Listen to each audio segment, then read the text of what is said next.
Welcome back to Primetime News. Special welcome to viewers on onespotmedia.com as well as TVJ International in the Cayman Islands. Up first this evening, Jamaica is among several countries that have been hit with 10% tariffs on its exports to the United States. The announcement was made late this afternoon by U.S. President Donald Trump. All CARICOM countries have been hit with 10% tariffs except Guyana, which will get 38%, and Trinidad and Tobago 12%. The new tariffs will take effect on Saturday, April 5, and Mr. Trump says it will start a, quote, golden age for America. Now, when contacted, President of the private sector organization of Jamaica, Mitri Siaga, says the organization is awaiting details.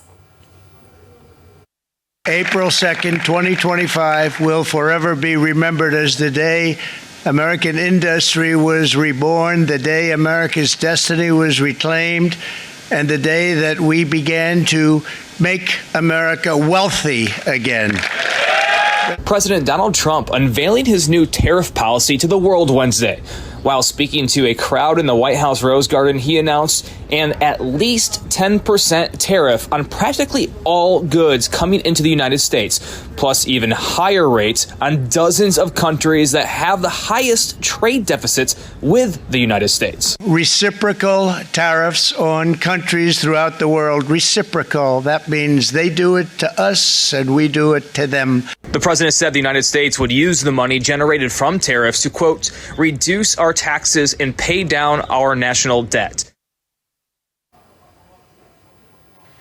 Now, there's been concern among local economists that the 10% tariff on all exports to the United States could result in a widening of Jamaica's trade deficit. The gap between imports and exports amounted to almost $5 billion last year, and the tariff means Jamaica's exports to that country will become more expensive. Jamaica exported goods valued at $674.2 million to the United States during the first 11 months of 2024.